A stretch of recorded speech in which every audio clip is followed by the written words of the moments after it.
Genre Temtil Bedawi, c'est une troupe de théâtre sous forme d'association euh, qui est une sorte comment dire, c'est un lieu de réunion de comédiens, de créateurs, genre, je sais pas pourquoi je dis créateurs, mais de gens qui travaillent dans la création, qui ont cette envie de créer tous les jours et d'apprécier l'acte créatif, au fait, c'est-à-dire de faire quelque chose et d'en discuter et de le transformer en un acte artistique. Donc c'est un peu ça, ce qui évolue de Georges Temtil Bedawi, c'est comme un lieu dans le temps comme ça où les gens se rencontrent et travaillent ensemble, mais dans le but de créer quelque chose et que ça soit vraiment inscrit dans le fait artistique.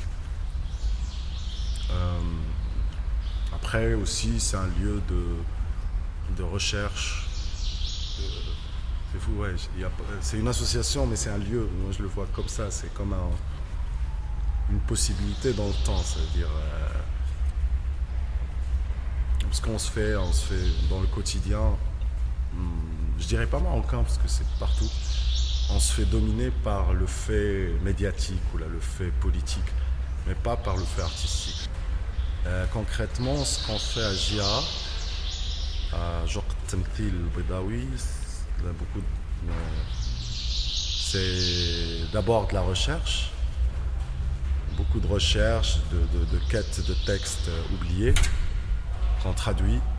Voilà, c'est la deuxième étape souvent qu'on fait, c'est traduction de textes, pas que du théâtre, mais différents textes, des chansons aussi, en ce qui concerne Cabaret Shekhat, et des vieux poèmes en amazigh, par exemple.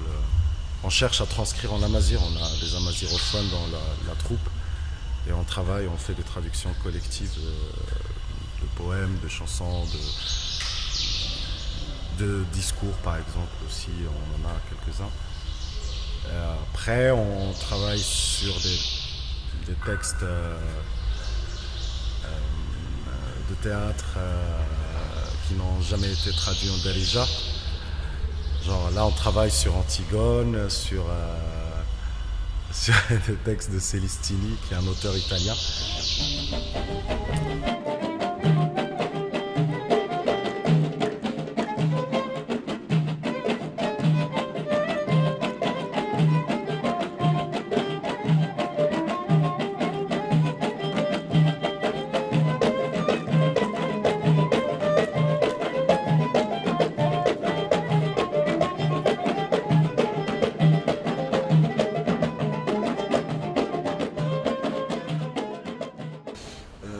Je m'appelle Amine.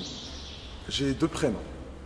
Je m'appelle Amine et j'ai le prénom de ma chikha, un personnage qui s'appelle Warda, Rose.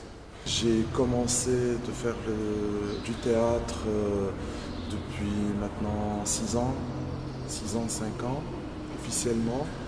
Avant, j'étais au conservatoire, j'apprenais un peu. Après, je rejoins la troupe de Ghassan Hakim. Et là, je suis comédien dans la troupe Jok Temtil Bedawi.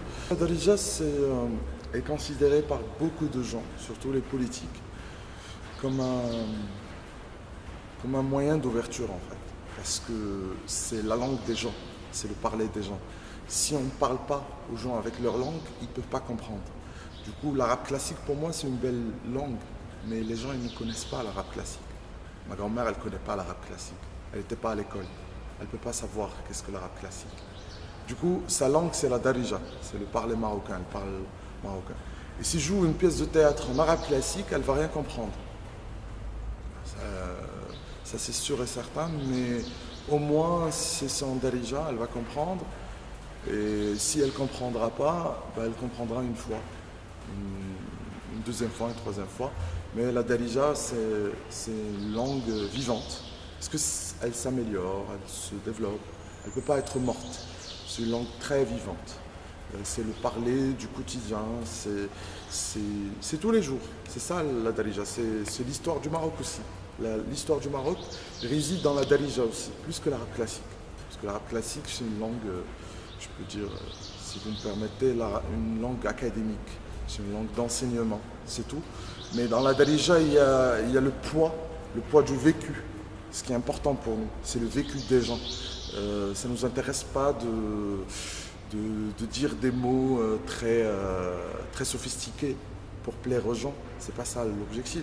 L'objectif, c'est faire comprendre aux gens des choses dans l'histoire du Maroc, dans le social, dans le côté social, parce que la langue, pour moi, permet aussi de comprendre la société, comment elle fonctionne, comment elle réfléchit, parce qu'on réfléchit avec la langue aussi.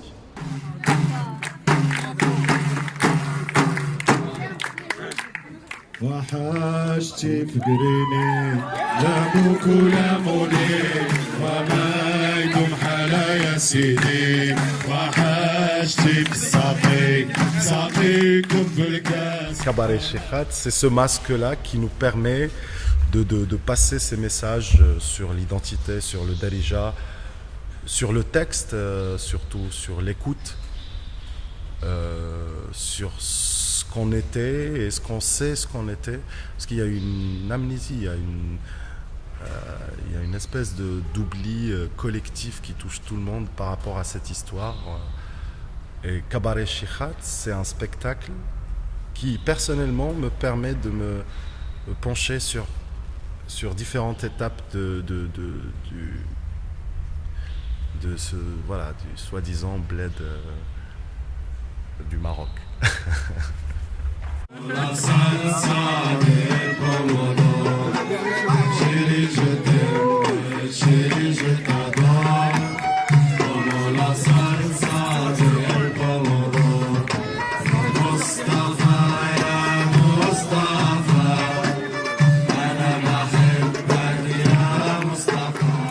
Des hommes habillés en femmes, parce que aussi c'est une tradition théâtrale qui a duré jusqu'au, je sais pas, 18e siècle. Et au Maroc, ça a duré jusqu'à 1956, parce que les femmes n'avaient pas le droit de jouer. Donc il y avait des hommes qui s'habillaient en femmes pour jouer, et ça dérangeait personne. Et donc voilà, c'est ça, c'est ces parallèles dans l'histoire du Maroc qu'on essaye de mettre en évidence, qu'on essaye de souligner, de dire « Ah, ça s'est passé comme ça il y a longtemps, pourquoi aujourd'hui on se pose la question sur un homme en femme, oh mon Dieu ?» Genre cette régression dans le temps qui est assez menaçante. Donc nous, on crée un autre point dans le temps, espace pour dire en 2018, il y avait des hommes habillés en femmes qui jouaient.